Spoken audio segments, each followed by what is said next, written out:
ശബരിമലയുടെ വിശുദ്ധിയും ആചാരങ്ങളുടെ പരിപാലനവും സംരക്ഷിക്കേണ്ടത് ദേവസ്വം ബോർഡിന്റെയും സർക്കാരിന്റെയും പ്രഥമ ഉത്തരവാദിത്തമാണ്. എന്നാൽ സംഭവിച്ചിരിക്കുന്നത് അതിന്റെ വിരുദ്ധമാണ്. സ്വർണ്ണപ്പാളികൾ നിയമവിരുദ്ധമായി ഹൈക്കോടതിയുടെ അനുമതിയില്ലാതെ നീക്കം ചെയ്ത് ചെന്നൈയിലേക്ക് കൊണ്ടുപോയ സംഭവം ഭക്തരുടെ വിശ്വാസത്തെ മാത്രമല്ല കോടതിയെയും ജനാധിപത്യത്തെയും വെല്ലുവിളിക്കുന്നതാണ്. 40 വർഷത്തെ ഗ്യാരണ്ടിയോടുകൂടി നേരത്തെ പുതുക്കിയിട്ടുള്ള സ്വർണ്ണപ്പാളികൾ വീണ്ടും മാറ്റിയത് എന്തിനാണ്? ആരുടെ നിർദ്ദേശത്തിലാണ്? ആരുടെ അനുകൂലത്തിനാണ്? ഈ ചോദ്യങ്ങൾക്ക് ദേവസ്വം ബോർഡ് മറുപടി പറയാൻ പോലും തയ്യാറായിട്ടില്ല. ഭക്തജനങ്ങളുടെ വിശ്വാസം കളയുന്ന ഇത്തരം അനാസ്ഥകൾ ഇനി സഹിക്കില്ല. മതപരമായ പൈതൃകത്തെ സംരക്ഷിക്കേണ്ടവർ തന്നെ ആ വിഷയത്തെ ചോർത്തുന്നുവെങ്കിൽ അതിനെതിരെ സമൂഹം ഉയർത്തെഴുന്നേൽക്കേണ്ടതാണ്. ഇത് സംബന്ധിച്ച വിശ്വ ഹിന്ദു പരിഷത്ത് സംസ്ഥാന working committee chairman VR Rajasekharan ശക്തമായ പ്രതികരണവുമായി മുന്നോട്ട് വന്നിരിക്കുകയാണ്. അദ്ദേഹത്തിന്റെ വാക്കുകളിലേക്ക്. സ്വാമിയെ ശരണമയ്യപ്പ. ശബരിമല സന്നിധാനത്ത് നിന്നും ദേവസ്വം ബോർഡിൻ്റെ നിർദ്ദേശപ്രകാരം ദേവസ്വം ജീവനക്കാരുടെ നേതൃത്വത്തിൽ തികച്ചും തെറ്റായ രീതിയിൽ താന്ത്രികമായ വിധികളെ മാനിക്കാതെ ആചാരങ്ങളെയും അനുഷ്ഠാനങ്ങളെയും ഒക്കെ വെല്ലുവിളിച്ചുകൊണ്ട് തികച്ചും അപഹരണത്തിൻ്റെ അതേ മാതൃകയിലാണ് ഇത് കടത്തിക്കൊണ്ടു പോയിരിക്കുന്നത്. ഭക്തജനങ്ങളുടെ ആശങ്ക വളരെയധികം വർദ്ധിക്കുകയാണ്. ഈ വിഷയത്തിൽ സ്പെഷ്യൽ കമ്മീഷണറായിട്ടുള്ള ജസ്റ്റിസ് ജയകൃഷ്ണൻ അവറുകളുടെ റിപ്പോർട്ട് അനുസരിച്ച് ബഹുമാനപ്പെട്ട കേരള ഹൈക്കോടതി സുവമോട്ടോ അനുസരിച്ചെടുത്ത കേസിൻ്റെ അതിൻ്റെ ഒരു പ്രാഥമിക വിധി കഴിഞ്ഞ ദിവസം കോടതി പുറപ്പെടുവിക്കുകയുണ്ടായി. അതിൽ നിന്നും മനസ്സിലാക്കാൻ കഴിഞ്ഞിട്ടുള്ളത് 2019 ഏതാണ്ട് 35 കിലോഗ്രാം തനി തങ്കത്തിൽ സ്വർണം പൊതിഞ്ഞിട്ടുള്ള ശബരിമല ശ്രീകോവിലും അനുബന്ധ സംവിധാനങ്ങളും എല്ലാം 40 വർഷത്തെ ഗ്യാരണ്ടിയിലാണ് ആ ഭക്തന് വേണ്ടി കമ്പനി ഇതെല്ലാം തയ്യാറാക്കി കൊടുത്തിട്ടുള്ളത്.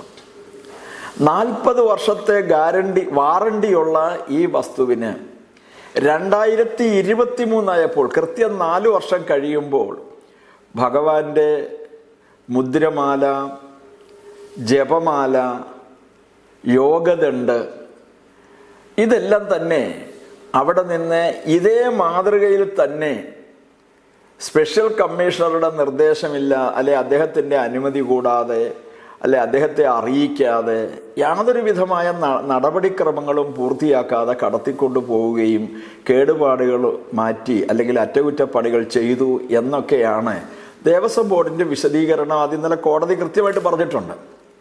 ഇതിനെ ആധാരമാക്കിക്കൊണ്ട് കൃത്യമായ ഗൈഡ് ലൈൻ കോടതി ദേവസ്വം ബോർഡിന് കൊടുത്തിരുന്നു.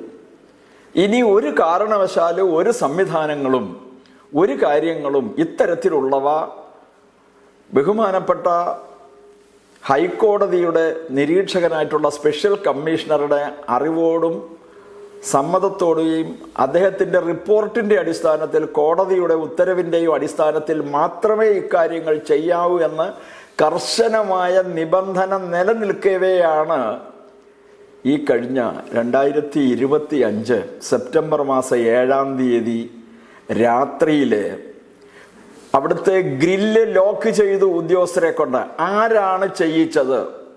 CCTV ക്യാമറകളെല്ലാം ഓഫ് ചെയ്തു. ആരുടെ നിർദ്ദേശപ്രകാരമാണ് ഇത്? ഈ CCTV ക്യാമറകളെല്ലാം തന്നെ ഓഫ് ചെയ്തിട്ടുള്ളത്. ഇത്തരത്തിലുള്ള നടപടികളെല്ലാം ചെയ്തത് ആരുടെ നിർദ്ദേശപ്രകാരമാണ്? ഇത് എന്തിനു വേണ്ടിയാണ് എന്നതിൻ്റെ ആശങ്ക ദൂരീകരിക്കേണ്ടതിൻ്റെ ബാധ്യത ദേവസ്വം ബോർഡ് പ്രസിഡന്റിൽ നിക്ഷിപ്തമാണ്. തിരുവാഭരണം കമ്മീഷണറുടെ ഉത്തരവാദിത്വമാണ് ഈ ആശങ്ക ദൂരീകരിക്കേണ്ടത്. ഇത് വാസ്തവത്തിൽ നാം ആലോചിക്കണം. തന്ത്രിയുടെ അനുജ്ഞ യഥോചിതം വാങ്ങിയോ? അതിൻ്റെ ചടങ്ങ് എപ്പോഴാണ്? ലഭ്യമായ വിവരമനുസരിച്ച് നവകം തുടങ്ങിയ താന്ത്രിക കർമ്മങ്ങൾ നിർവഹിച്ച ശേഷം അതിനുശേഷം ഭഗവാന്റെ അനുജ്ഞയോടുകൂടി അല്ലാതെ അതിൽ തൊടാൻ ഇവർക്ക് അവകാശമില്ല എന്നാണ് മനസ്സിലാക്കുന്നത്.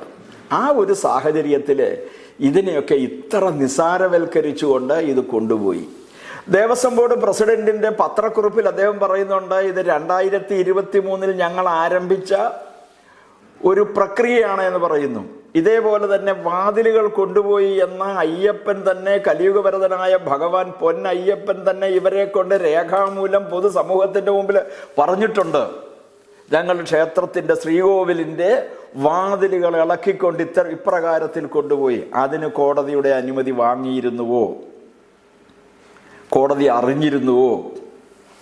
നാം ആലോചിക്കേണ്ട വിഷയമാണ്. അപ്പം ഇത്തരത്തില് ഈ കാര്യങ്ങളെല്ലാം തന്നെ ചെയ്യുന്നത് ദുരൂഹതകൾ നിറഞ്ഞതാണ്. ഈ ദിവസം തെരഞ്ഞെടുത്തിരിക്കുന്നത് എന്നിട്ട് പറയുന്നത് എന്താണ്? ഞങ്ങളിത് സ്പെഷ്യൽ കമ്മീഷണറെ അറിയിച്ചിരുന്നു എന്ന്. ഇന്നലത്തെ കോടതി വിധിയിൽ സ്പെസിഫിക് ആയിട്ട് പറയുന്നു. 7-ാം തീയതി രാത്രിയിൽ അപഹരണം നടക്കുന്നു. 8-ാം തീയതി രാവിലെ ഇത് ചെന്നൈയിൽ എത്തിച്ചതിന് ശേഷം smart creations Amballur industrial estate Chennai എന്ന് പറയുന്ന സ്ഥാപനത്തിൽ എത്തിച്ചതിന് ശേഷം സ്പെഷ്യൽ കമ്മീഷണറെ എന്തിന് ഫോണിൽ വിളിച്ചു? അതിനു മുൻപ് എന്തുകൊണ്ട് വിളിച്ചില്ല? അതിനു മുമ്പ് എന്തുകൊണ്ട് അറിയിച്ചില്ല? സമയം കിട്ടിയില്ലേ? അപ്പൊ ഇതൊക്കെ വൻ തട്ടിപ്പ് നടത്തുന്നതിന് വേണ്ടി മാത്രമാണ് ഇപ്രകാരത്തിൽ ഈ കാര്യങ്ങളൊക്കെ തന്നെ ചെയ്തിട്ടുള്ളത്. അതിനുശേഷമാണ് 8-ാം തീയതി ഒരുപക്ഷെ അദ്ദേഹത്തിൻ്റെ എതിർപ്പ് മനസ്സിലാക്കിയപ്പോഴായിരിക്കാം 8-ാം തീയതിയാണ് ഇതിന് ദേവസ്വം ബോർഡിൽ നിന്നാണോ അതോ തിരുവാഭരണം കമ്മീഷണറുടെയാണോ ഒരു റിട്ടേൺ ആപ്ലിക്കേഷൻ ഈ വിഷയത്തിൽ ജസ്റ്റിസിന്, അതായത് ശബരിമല സ്പെഷ്യൽ കമ്മീഷണർക്ക് കൊടുത്തിട്ടുള്ളത് എന്നാണ് ഇന്നലത്തെ ആ വിധി പകർപ്പിൽ നിന്നും മനസ്സിലാക്കാനായിട്ട് സാധിക്കുന്നത്. അപ്പോൾ അടിമുടി തട്ടിപ്പ് നടത്തുന്നു. ഇതേ സമാന സ്വഭാവമുള്ള ഒരു പരിപാടിയാണ് തിരുവല്ലയിലെ ശ്രീവല്ലഭസ്വാമി ക്ഷേത്രത്തിലെ കൊടിമരത്തിന് കേടുപാടുണ്ട് എന്ന് പറഞ്ഞുകൊണ്ട് അവിടെ നിന്നും അതിൻ്റെ പറകൾ അഴിച്ച് സ്വർണം പൂശുന്നതിന് വേണ്ടിയിട്ട് തയ്യാറായി. അന്ന് കൃത്യമായി അതിൻ്റെ രേഖകളിൽ നിന്നും മനസ്സിലാക്കാൻ സാധിച്ചത് 5.5 കിലോ സ്വർണം ആ കൊടിമരത്തിൽ ധ്വജസ്തംഭത്തിലുണ്ട്. അവസാനം ദേവസ്വം ബോർഡ് പ്രസിഡന്റ് അടക്കമുള്ള ആളുകൾ വിലയിരുത്തിയത് ഈ പറകളിൽ നിന്നും സ്വർണം നീക്കി അതിനെ ശുദ്ധീകരിച്ചെടുക്കുമ്പോൾ 1 കിലോയുടെ നഷ്ടം സംഭവിക്കും. അങ്ങനെ 4.5 കിലോ സ്വർണം വരും. അതിൽ 1 കിലോ മുതൽ 1.5 കിലോ വരെ മതി ഇതിൽ സ്വർണം പൂശാൻ. ബാക്കി 3 കിലോ അഥവാ 3.5 കിലോ സ്വർണം ദേവസ്വം ബോർഡിന്റെ സ്ട്രോങ് റൂമിൽ സൂക്ഷിക്കും. അപ്പം നാം ഇതിനകത്തൊക്കെ എന്ത് മാനദണ്ഡമാണ് ഇതിനുപയോഗിക്കുന്നത്? ഈ 1 കിലോയുടെ ലോസ് ഇൻ വെയിറ്റ്, ഭാരനഷ്ടം ഉണ്ടാകുമെന്ന് ഇവരാരെയാണ് പഠിപ്പിക്കുന്നത്? ഇതിനകത്ത് നോർമൽ വേസ്റ്റേജ് എത്രയാണ്? ആധികാരികമായി എന്തെങ്കിലും രേഖകൾ ഇവർക്ക് പൊതുജന സമക്ഷം സമർപ്പിക്കാനായിട്ടുണ്ടോ? അബ്നോർമൽ വേസ്റ്റേജ് ഉണ്ടാവാനുള്ള സാധ്യതയുണ്ടോ? അപ്പം ഇതെല്ലാം തന്നെ മൊത്തത്തിൽ നോക്കുന്ന സമയത്ത് ആസൂത്രിതമായ തട്ടിപ്പ് നടത്തുന്നതിന് വേണ്ടിയാണ്.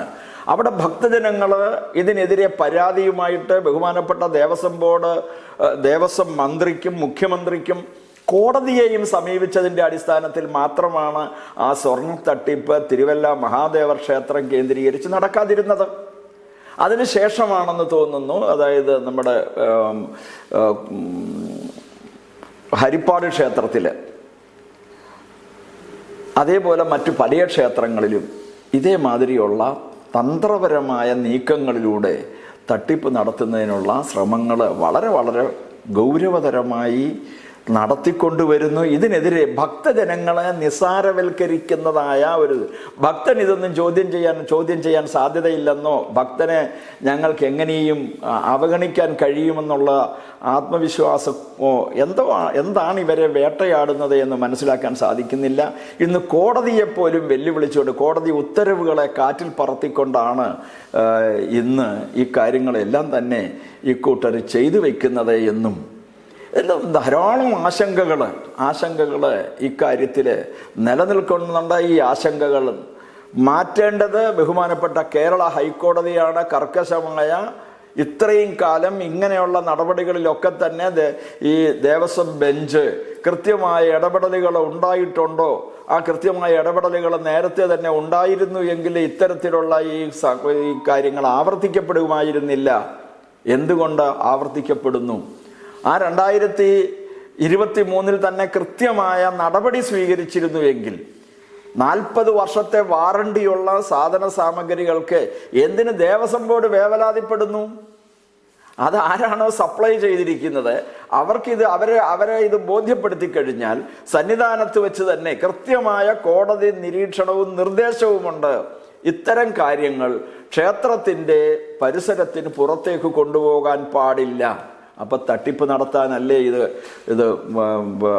സംസ്ഥാനം വിട്ടു കൊണ്ടുപോയിട്ടുള്ളത്? നാം ആലോചിച്ച് നോക്കേണ്ട വിഷയമാണ്. അതുകൊണ്ട് ഇക്കാര്യത്തിൽ കൃത്യമായ അന്വേഷണം, സമഗ്രമായ അന്വേഷണം. ഈ ക്ഷേത്ര ശ്രീകോവില് തനി തങ്കം പൊതിഞ്ഞ കാലഘട്ടം മുതൽ എത്ര തവണ ഈ മാതിരിയുള്ള രൂപാന്തരം വരുത്തിയിട്ടുണ്ട്, ഏതെല്ലാം അവസരത്തിലാണ് നടത്തിയിട്ടുള്ളത്, അതിൽ എത്രത്തോളം തൂക്കം വ്യത്യാസം വന്നിട്ടുണ്ട്, ഈ കാര്യങ്ങളെ സംബന്ധിച്ച് സമഗ്രമായ അന്വേഷണം നടത്തി ബന്ധപ്പെട്ട ഉദ്യോഗസ്ഥന്മാരെ തൽസ്ഥാനത്ത് നിന്നും മാറ്റി നിർത്തിക്കൊണ്ട് ദേവസ്വം ബോർഡിന്റെ യാതൊരു വിധമായ ഇടപെടലുകളും ഉണ്ടാവാതിരിക്കത്തക്കവണ്ണം ഇത് കൃത്യമാക്കിക്കൊണ്ട് എല്ലാ രേഖകളും കോടതി സീല് ചെയ്തു വാങ്ങിച്ചുകൊണ്ട് സമഗ്രമായ അന്വേഷണം നടത്തി കുറ്റവാളികൾക്കെതിരെ ശക്തമായ നിയമ നടപടികൾ സ്വീകരിക്കുവാൻ ബഹുമാനപ്പെട്ട കോടതിയും അതേപോലെ തന്നെ സർക്കാരും തയ്യാറാവണം എന്നാണ് വിശ്വഹിന്ദു പരിഷത്തിന് ഈ വിഷയത്തിൽ ആവശ്യപ്പെടുവാനുള്ളത്. സ്വാമി ശരണം, സ്വാമി ശരണം.